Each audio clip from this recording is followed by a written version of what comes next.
नवरात्रि भारत का एक प्रमुख पर्व है जिसे देवी दुर्गा की उपासना के लिए मनाया जाता है। ये पर्व वर्ष में 2 बार आता है, चैत्र नवरात्रि और शारदीय नवरात्रि। 9 दिनों तक माँ दुर्गा के 9 रूपों की पूजा की जाती है। इस पर्व से जुड़ी कई कथाएं प्रचलित हैं, जिनमें सबसे प्रसिद्ध महिषासुर मर्दिनी की कथा है। बहुत समय पहले महिषासुर नामक एक असुर था।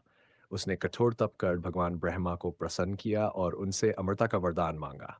ब्रह्मा जी ने कहा कि अमरता संभव नहीं है, परंतु महिषासुर ने वरदान लिया कि कोई पुरुष देवता या असुर उसे न मार सके, केवल स्त्री के हाथों उसकी मृत्यु हो।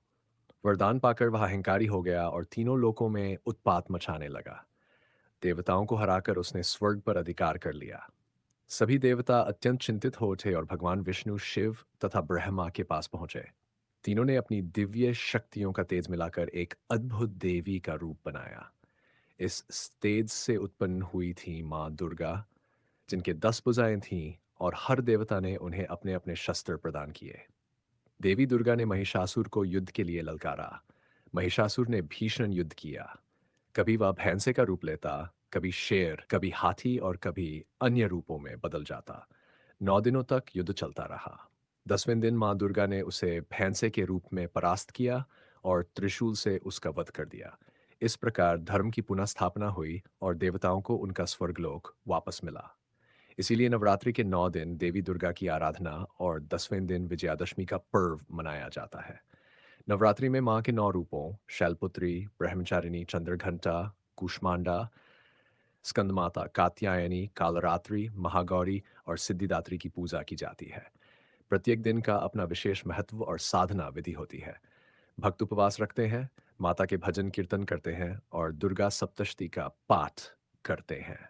नवरात्रि का संदेश है कि अहंकार, अधर्म और अन्याय का अंत निश्चित है। यह पर्व हमें सिखाता है कि शक्ति और भक्ति का मिलन ही जीवन को सफल बनाता है।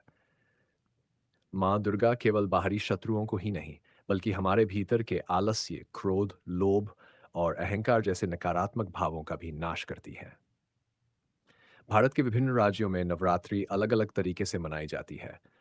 बंगाल में दुर्गा पूजा के रूप में, गुजरात में गरबा और डांडिया के रूप में, हिमालय क्षेत्र में शक्ति पीठों की विशेष आराधना के रूप में और उत्तर भारत में रामलीला तथा दशहरा उत्सव के रूप में। इस प्रकार नवरात्रि का पर्व केवल धार्मिक महत्व ही नहीं, बल्कि सामाजिक और सांस्कृतिक दृष्टि से भी अत्यंत महत्वपूर्ण है। यह पर्व हमें शक्ति, साहस और सदाचार की ओर प्रेरित करता है। नवरात्रि की कथा हमें यही सिखाती है कि जब भी संसार में अधर्म बढ़ता है, तब